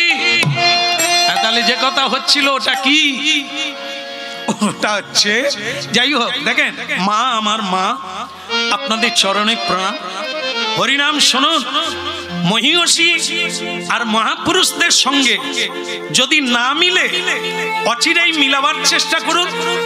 এক নারী জগৎকে রক্ষা করতে পারে, আজকে সে কথাই বলবো। এই জন্য রামচন্দ্র বলেছিলেন সীতাকে যে সীতা, সংসার সুখের ওই রমণীর গুণে, কিন্তু সেটা কোন গুণ? সেই গুণটা যদি নিতে হয় তাহলে এনার পায়ে প্রণাম করো, আশীর্বাদ নাও, এনার কাছে জেনে নাও। ইনি কে? এনার নাম হচ্ছে অনুসুয়া দেবী। যার নাম অনুসুয়া দেবী, যার স্বামীর নাম হচ্ছে সপ্ত ঋষির এক ঋষি অত্রি মুনি। হ্যাঁ জানো, অত্রি মুনির পত্নীর নাম হচ্ছে এই অনুসুয়া। কুমারী বেলা, এত সুন্দরী, এত গুণবতী, দেবতারাও তাকে বিয়ে করতে চেয়েছিল, কিন্তু তিনি বললেন না, আমি ঋষি মুনি ভক্ত বৈষ্ণবকে বিয়ে করব, তাহলে আমি মুক্ত হতে পারবো, ঈশ্বরকে পাবো। মাতালকে নয়, লম্পটকে নয়, অর্থশালী মানুষকে নয়, কারণ ওগুলো পৃথিবীর জিনিস, পৃথিবীতেই থেকে যায়, মানুষের সঙ্গে যায় না। যাকে প্রণাম করলে দিব্য আশীর্বাদ পাওয়া যায়। আমি যে প্রতিদিন স্বামীকে প্রণাম করব, কি পাবো? যদি না সে সাধনায় সঞ্চয় করে, তাকে আমি প্রণাম করে কি করব? মাতালকে প্রণাম করে কি হবে? সে কি মাতাল হবার আশীর্বাদ দেবে? এই জন্য আশীর্বাদ তিনি দিতে পারেন যিনি ভগবত ভক্তি সঞ্চয় করেছেন। এই জন্য অনুসুয়া দেবী অত্রি মুনিকে বিয়ে করেছিলেন। সেই অত্রি মুনির পত্নীর নাম অনুসুয়া। শ্রী রামচন্দ্র বনবাসকালে অত্রি মুনির গৃহে উঠেছিলেন, তার ভজন কুটিরে প্রণাম করেছিলেন এই অনুসুয়া মা। আজকে দেবর্ষি নারদ সেই অনুসুয়া দেবীকে দেখলেন যে তিনি ফুল তুলে নিয়ে হরিনাম গাইতে গাইতে বাড়ি ঢুকলেন। নারদ ঋষি মনে করলেন আমি একবার অনুসুয়া মাকে পরীক্ষা করব। হরিনাম গাইতে গাইতে বৃদ্ধ ব্রাহ্মণের বেশ ধারণ করে অনুসুয়া মায়ের বাড়িতে ধাওয়া হলো। হরি হরি বলো রে বলো রে হরি বলো রে,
হরি বলরে হরি বল হরি বল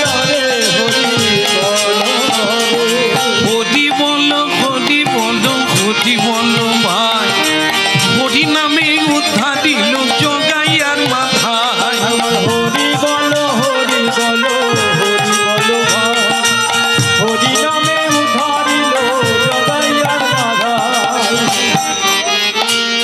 সকাল থেকে এই মেয়েরা সংসারী জীবেরা কি করে এটা দেখে গিয়ে ভগবান বিষ্ণুকে বলতে হবে মরে যাব।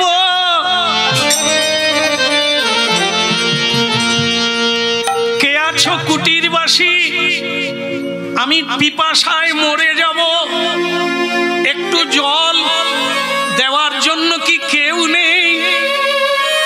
মরে যাব।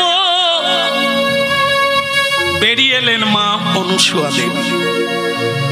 বাবা বাবা আসো বস। না না না, বসার নাহিকো প্রয়োজন, আসনের নাহিকো প্রয়োজন, জল দিলে রাখিব জীবন। আগে জল দাও। অনুসুয়া মা বললেন বাবা একটু অপেক্ষা করুন, আমি জল আনছি। এই জল আনতে যাবে এমন সময় আরেকটি ঘটনা হলো। অনুসুয়া দেবীর স্বামী অত্রি মুনি, যিনি বাইরে 6 মাস হিমালয় পাদদেশে ভজন করতে গিয়েছিলেন, 6 মাস পরে আজকেই বাড়ি ফিরলেন। অনুসুয়া ভীষণ খিদে লেগেছে, অনেক দিন বিশ্রাম করি না, সাধন করেছিলাম, তোমার কাছে চলে এলাম, আমাকে আগে খেতে দাও, আমাকে আগে সেবা দাও। ওদিকে নারদ ঋষি ছদ্মবেশে চিৎকার করে বলছে আমি আর 1 মিনিট বাঁচবো,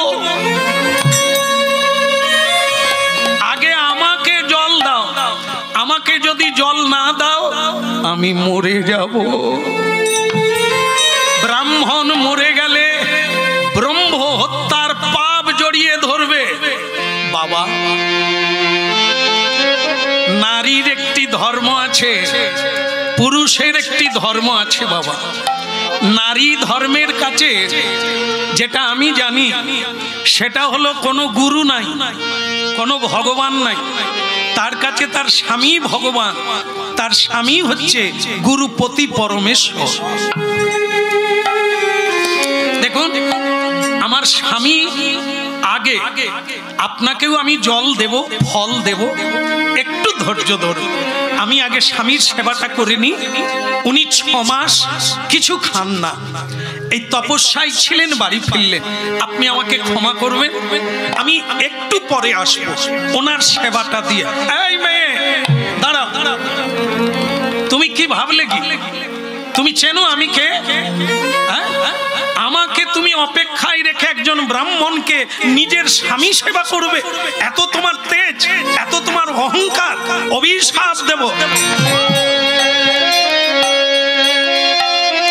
অনুসুয়া মাতাজি বললেন বাবা ভুল করবেন না, আপনি কি ভাবলেন আপনি আমাকে পুড়িয়ে দেবে? পারবেন না। কায় মনোভাবকে যদি পতি সেবা করি তা আপনার কোনো অভিশাপ আমাকে কাজে লাগবে না। ক্ষমা করবেন, আমি কোনো অভিশাপকে ভয় পাই না, কোনো দেবতাকে ভয় পাই না। স্বামী সেবার কাছে তার চাইতে বড় কোনো জিনিস আমার কাছে নেই। আপনি অপেক্ষা করুন, আপনাকে আমি অসম্মান করব না, একটু পরে দেব।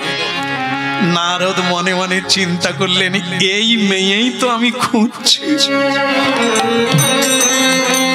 যে দেবতাকেও ভয় পায় না, এই সত্যের জন্য সবকিছুকে ত্যাগ করতে পারে, তাকেই তো আমি খুঁজছি, দেখি কি করে।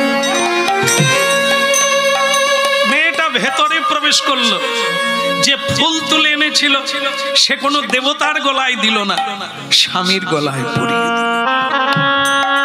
মালা গেথে স্বামীর গলায় পরিয়ে দিলেন, তার চরণে 1 মুঠো ফুল দিয়ে প্রণাম করলেন।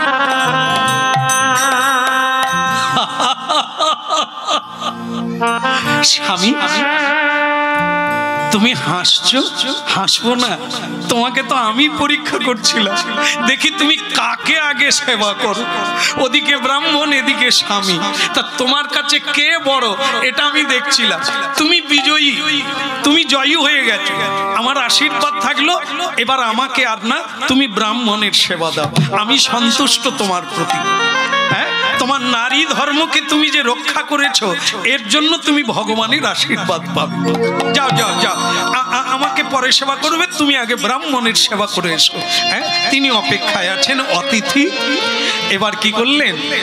অনুসুয়া মা ফল, জল, দুগ্ধ সবকিছু নিয়ে বেরিয়ে এলেন। বাবা, বাবা, আপনার খুব খিদে লেগেছে তাই না? আসুন, ফল আর জল সেবা করুন। বলে, মা আমার বড় কষ্ট রে মা, এত আদর করে কেউ আমাকে ডাকে না, এত ভালোবেসে কেউ আমাকে ডাকে না। বলে, বাবা আমারও মনে প্রশ্ন, লোকে ছেলে মেয়েকে মানুষ করে, সংসারকে বড় করে তোলে, শেষের দিনে একটু সুখে কাটাবে। আপনার এই বৃদ্ধ বয়সে আপনি রাস্তায় রাস্তায় ভিক্ষা চাইছেন কেন? আপনার কি কেউ নেই? বলুন, কেউ নেই? নারদ তখন বললেন, মারে এ জগৎকে চিনতে গেলে তোমাকে গাধা দেখতে হবে। বলে, গাধা? হ্যাঁ, গাধা কি করে? গাধা পিঠে করে বোঝা বয়, যখন সে বইতে পারে না তখন তাকে গৃহস্থ কি করে? গাধার মালিক তাকে জঙ্গলে ছেড়ে দেয়, তাকে বাঘ ভল্লুকে খেয়ে নেয়। এ সংসারে মানুষ যখন বৃদ্ধ হয়ে যায় তখন সংসারের বোঝা বেনে যায়। আমার আপন বলিতে কেউ নাই জগতে, মা মা আমার আপন বলিতে কেউ নাই জগতে, মা মা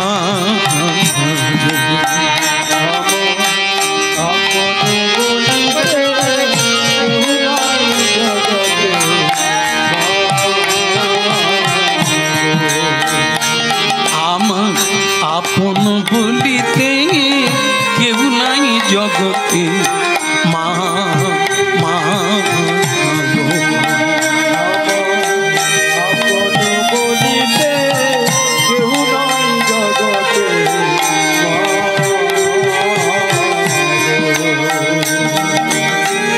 বলে, আমার কপালে মন্দ, ভাগ্য দেবতা অন্ধ রে, ওই আমার কপালে সুখার সইল না, আমার মা মা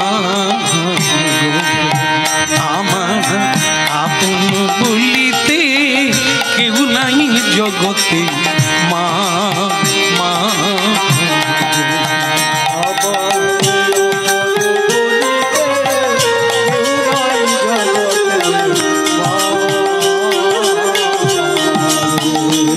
আমার আপন বলিতে কেউ নাই জগতে, মা মা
চোখের জল মুছুন, চোখের জল মুছুন বাবা। কেউ নাই তা বলবেন না।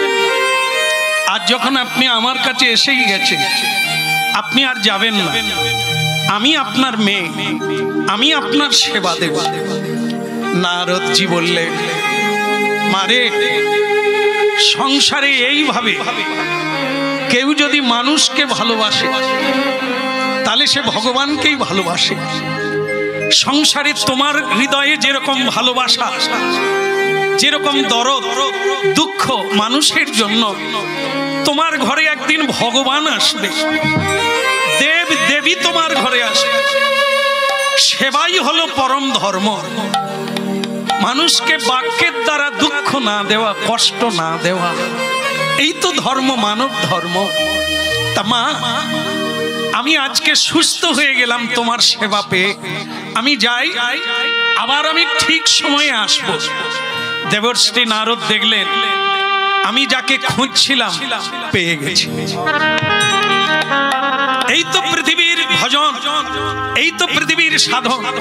সংসারে স্বামী সেবা করে, পুত্র কন্যার সেবা করে ভগবানকে প্রাপ্তি হওয়া যায়। আমি এই নারীর কথা ভগবান বিষ্ণুকে বলবো। তা যারা আজকে মায়ের মন্দিরে হরিনাম শুনছেন মাতৃপূজা উপলক্ষে, তা আপনারা স্মরণে রাখবেন, দেব দেবী, তারা নক্ষত্র, সূর্য চন্দ্র রূপে ভগবান, মানুষের বেশে ভগবান এসে আমাদের পরীক্ষা নিয়ে যাচ্ছেন। আমরা দানব না আমরা মানব, আমরা মানবী না আমরা দেবী, কার মধ্যে কোন গুণ অবস্থিত ভগবান পরীক্ষা করে ফল দান করে চলেই যাচ্ছে।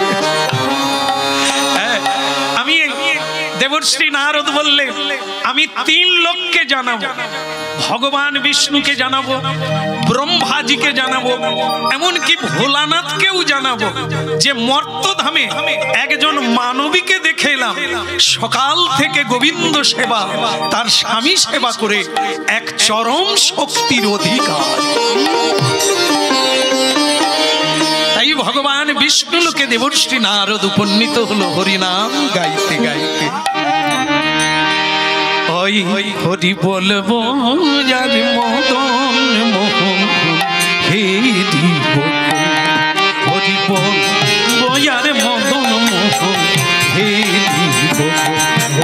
এই রূপেতে ব্রজের পথে চলিব গো, আমরা এই রূপেতে ব্রজের পথে চলিব গো, হরি বলবো যার মদন মোহন, হে চলিব হরি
বলবো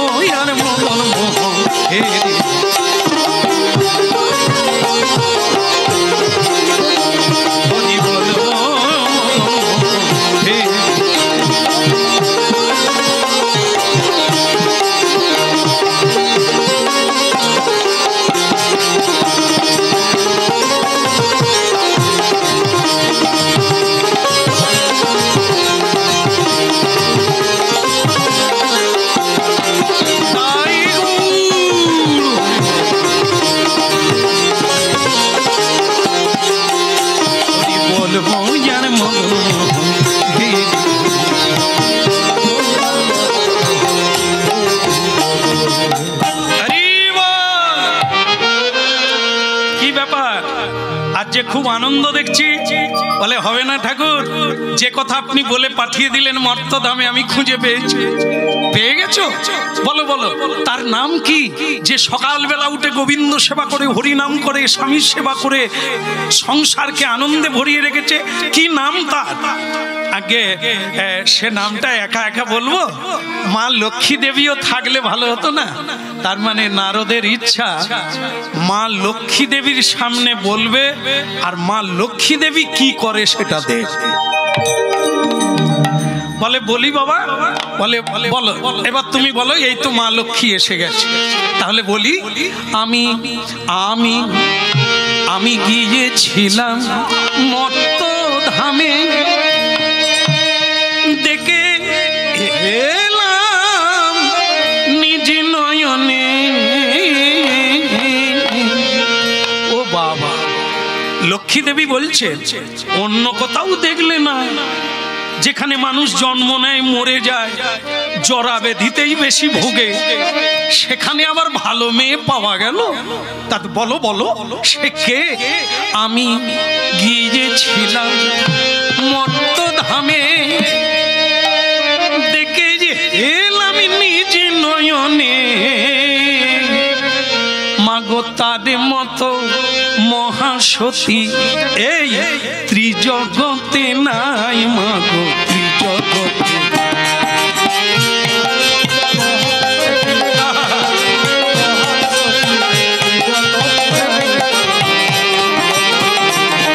বলে তার মতো মহাসতী, তার মতো মহাসতী ত্রিজগতে নাই, মাগো ত্রিজগতে। হাততালি দেবেন না বন্ধুরা? লজ্জাও নেই, হাতে তালি দেয়। আমার সামনে দাঁড়িয়ে, না না, আমি ভাবি দেবশ্রী নারদ, তোমার সাহস হলো কি করে? আমি মহাসতী লক্ষ্মী, আমার সামনে দাঁড়িয়ে তুমি মর্তের মানবীর জয় গুণগান করো। তারা কি করে? স্বামীর, বলবো না, ছেড়ে দেবো, কোনো অসুবিধা নাই তো? না না, একদিনের জন্য এসেছি, কেন? হ্যাঁ, ঝেড়ে দিব, হ্যাঁ, নাহলে আবার পুঁজ রক্ত হয়ে টন টন করো। সেটা হলো এই মা লক্ষ্মী দেবী কি গুণের কথা বলছেন দেখুন। বলে মর্তের মানবীরা স্বামীর আগে খেয়ে নাক ডেকে ঘুমায়, এটা বলছেন। আমার মনে হয় সত্য নয়। সত্য? তাহলে তো ঠিকই বলছেন। মা লক্ষ্মী দেবী বলছে সে ঘরে আমি যাই না, স্বামীর আগে মেয়েরা খেয়ে ঘঙ্গ করে নাক ডেকে ঘুমিয়ে পড়ে। স্বামী এসে ঢাকনা খুলে খেয়ে থালা ধুয়ে রেখে দেয়। সেই ঘরের মেয়েরা সতী নারী হয়ে গেল। স্বামী কম খায়, স্ত্রী বেশি খায়, তাদের পেট বেড়ে তারা সতী নারী হলো। স্বামীর সঙ্গে সকালে নিয়ম করে ঝগড়া করে, সন্ধেবেলা ঝগড়া করে, তারা সতী নারী হয়ে গেল।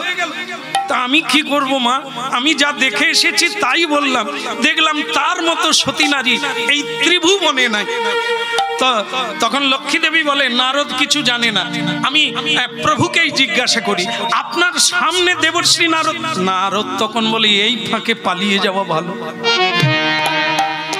ও ঢেকি, মানে তার বাহনকে বলছে চল, এই একটা জায়গায় আগুন লাগিয়ে দিয়েছি, এখন স্বামী স্ত্রী লক্ষ্মী নারায়ণে ঝগড়া লাগুক, আমি বরং আর দুটো জায়গায় আগুন লাগিয়ে দিই। সেটা হলো ব্রহ্মার ঘরে আর একটা ভোলানাথের ঘরে। তো আমি যাই। এই ঢেকি বলে কি? ও বাবে ঢেকি রে, চল না বাবা ব্রহ্মলোকে যাই। ও বাবা ঢেকি রে,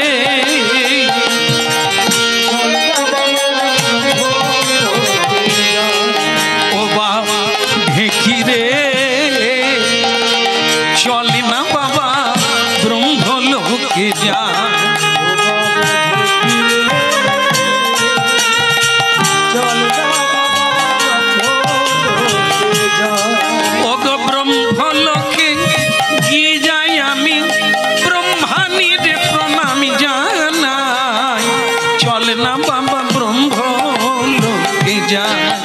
ও বাবা ঢেকি রে,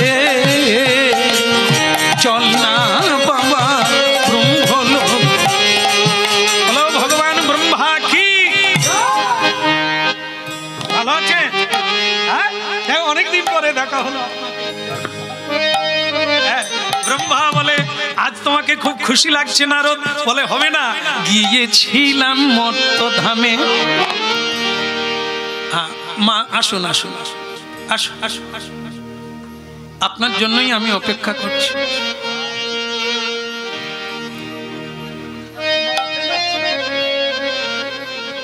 হ্যাঁ মা ওইখানেই বস। ঠিক আছে মা, আপনারাও তো মা আর উনিও মা, এক জায়গায় বসুন। তাহলে ঠিকই আছে। ব্রহ্মার পাশে সাবিত্রী দেবী বসলেন, নারদ এবার কীর্তনটা শুরু করলো। আমি গিয়েছিলাম মর্তধামে, দেখে গেলাম এই নয়নে, দেখি তার মতো মহাসতী এই ত্রিভুবনে নাই। গান বন্ধ করো। ওই যিনি উঁচুতে গিয়ে বসলেন, না না উনি না, ওই মা সাবিত্রী। তা বললেন নারদজি, আমি সতী মহাসতী, আমার সামনে দাঁড়িয়ে মর্তের গুণগান করো। যারা জন্ম নেয় আর মশা মাছির মতো দুদিন পরে মরে যায়, সেই মর্তধামের মানবী সতী নারী। বলে কি করবো নারায়ণ নারায়ণ, যা দেখেছি তাই বললাম, এখন আমি যাই, আমার অনেক কাজ, আপনি বরং বাবার সঙ্গে কথা বলুন। এই ব্রহ্মার সাবিত্রীতে ঝগড়া লেগে গেল। আর নারদ বিনা বাজিয়ে আর একটা জায়গা বাকি, সেটা হচ্ছে ভোলানাথের কৈলাস। এই ঢেকি বলে আর একটা জায়গা চল বাবা। ও বাবে ঢেকি রে, চল না বাবা কৈলাসেতে যায়।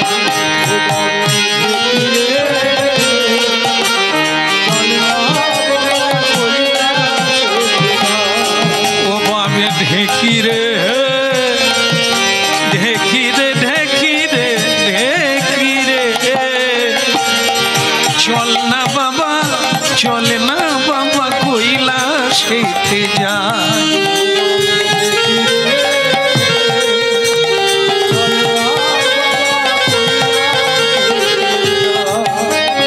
এই কৈলাসেতে গিয়ে আমি মা ভবানী রে প্রণামী জানাই। কৈলাসেতে গিয়ে আমি মা ভবানী রে প্রণামী জানাই। চলে না বাবা কৈলাসেতে, ও মা ঢেকি রে, চলে না বাবা, চলে না বাবা কৈলাসেতে যায়।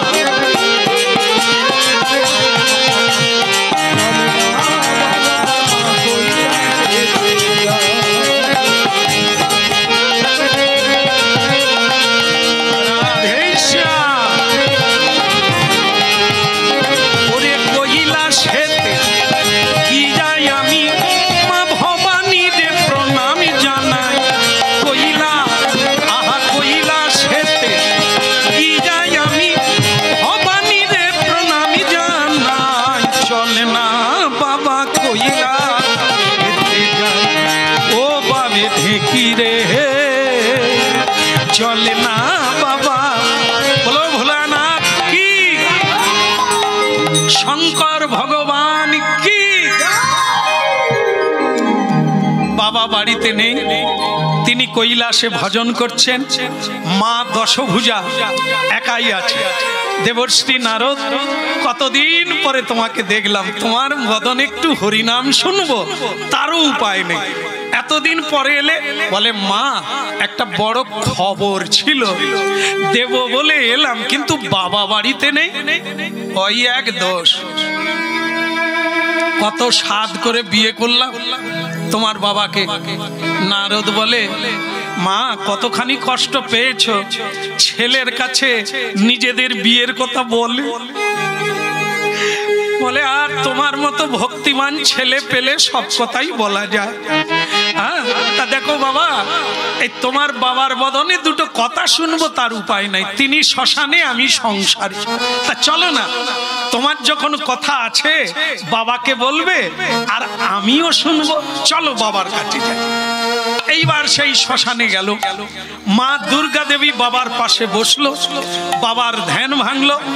এইবার বললেন বাবা, বলে কিরে বাবা নারদ, বলে গিয়েছিলাম, বলি বলি না না মা বলি, মা বলে বল না তোর বদনে হরিনাম শুনবো। বলে নারদ বলে যে কথা বলতে এসেছি শোনার পরে আসন থাকবে কিনা সন্দেহ, তাহলে বলি নাকি বলি। আমি গিয়েছিলাম মর্তধামে, দেখে গেলাম নিজ নয়নে। মা দুর্গা বলে কি এমন দেখলি, এমন করে বলছিস যেন কি নাই কি, তা বল না কি। মা গো দেখলাম তারে মতো মহাসতী। এই দাঁড়া দাঁড়া দাঁড়া দাঁড়া, তোর মাথা খারাপ আছে। আমার নাম কি জানিস তো? আমার নাম সতী। এখন আমাকে সকলেই মহাসতী বলে ডাকে, আর তুই আমার কাছে এসে মর্তের গুণগান গাইছিস। যে মেয়েরা ঝগড়া করতে ভালোবাসে, স্বামীকে ভালোবাসে না, তারা হলো সতী নারী। বলে মা সবাই না, কেউ কেউ আছে তো, আমি তাদের মধ্যে একজনকে পেয়েছি। দেখলাম তাদের মতো মহাসতী ত্রিভুবনে নাই, ও বাবে ঢেকি রে। মা দুর্গা নারদকে ছেড়ে দিয়ে গণেশের বাবাকে ধরেছে। এই যে গণেশের বাবা, চুপচাপ বসে শুনছো, তোমার কি কিছু বলার নেই? বলে কি? বলে নারদ যে বলছে আমার চেয়েও নাকি মহাসতী মর্তধামে পৃথিবীতে।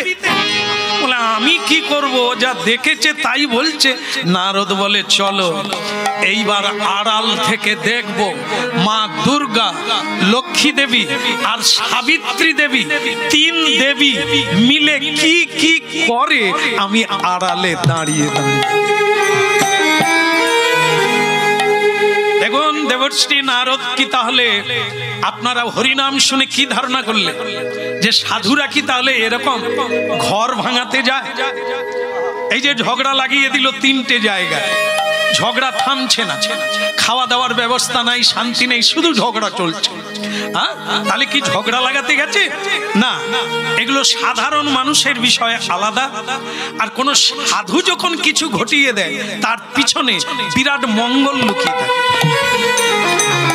যেমন এখানে কি মঙ্গল লুকিয়ে আছে না, দেবশ্রী নারদ এই শর্তে গেছে।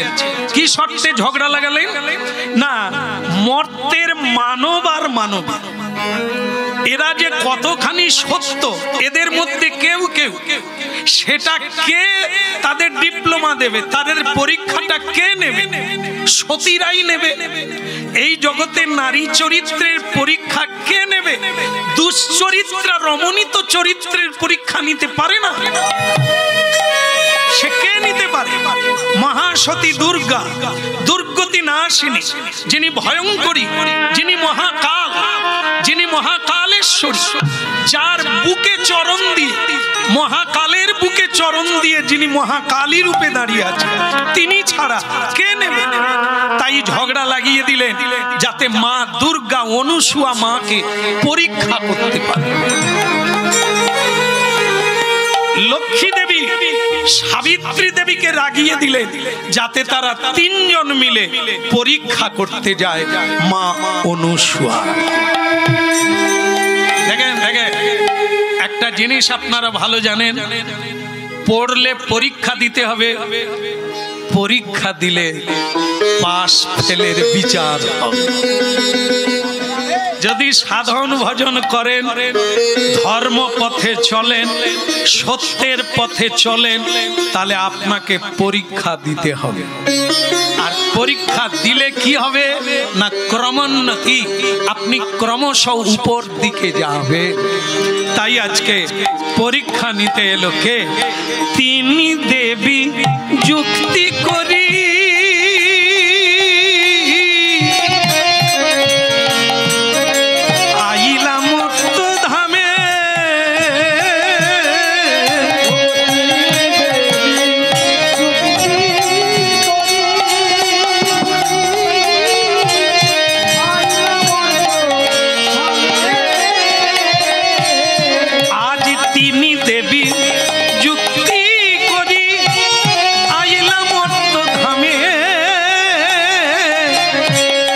দেখে কমলা এরা দুজন কি বা কর্ম করে দেখি কমলা এরা দুজন কি বা কর্ম করে তিনি দেবী যুক্তি করি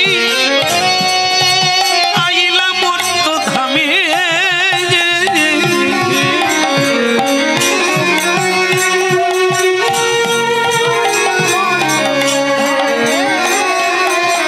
বলে দেখে কমলা এরা দুজন কি বা কর্ম করে আহা এরা দুজন দেখে কমলা কি বা কর্ম করে দেখ কমলা এদের দোহাই দেখ কমলা দেখে আমার কল্পনা জাগে আহা মোদি মোদি যে বাকি বা করে দেখে আমার সংশয় জাগে বল বল কোন